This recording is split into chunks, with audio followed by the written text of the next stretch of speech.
السلام علیکم ورحمۃ اللہ وبرکاتہ۔ ناظرین، اکابر کی نگری دیوبند سے ایک بہت بڑی خوشی کی خبر موصول ہو رہی ہے۔ عالم اسلام اور تمام مسلمانوں کے لیے یہ خبر انتہائی خوشی کی ہے۔ اس کو سن کر کے تمام لوگوں کے دل خوشی سے سرشار ہو جائیں گے۔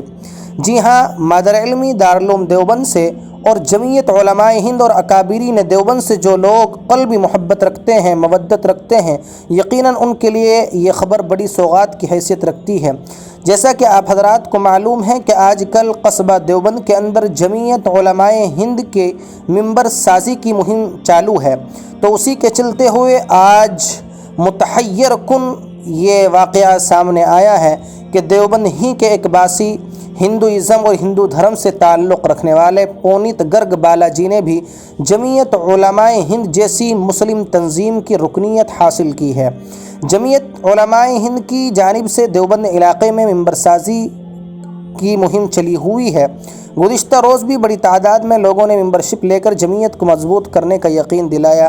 اس موقع پر جمعیت کے قیام کے مقاصد پر روشنی ڈالی گئی۔ اس دوران شہر کے رہنے والے پونیت گرگ بالا جی نے بھی جمعیت علماء ہند کی رکنیت لی۔ جمعیت علماء ہند دیوبند یونٹ کے صدر حاجی محمد یاسین اور آرگنائزر مولانا مفتی خادم الاسلام قاسمی کی قیادت میں محلہ بردیاء الحق پر رکنیت سازی کی مہم چلی ہوئی ہے، جس کے تحت ایک کیمپ کا انعقاد کیا گیا، جس میں 900 سے زائد افراد نے جمعیت علماء ہند کی رکنیت حاصل کی۔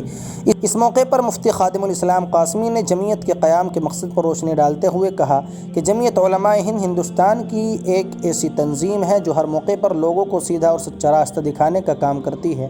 انہوں نے کہا کہ جمعیت علماء ہند نے ہمیشہ ملک کو جوڑنے اور بھائی چارہ مضبوط کرنے کا کام کیا ہے۔ جمعیت علماء ہند ملک میں امن و سلامتی اور اتحاد و اتفاق کو مضبوط کرنے کے لیے عملی کام کرتی آ رہی ہے۔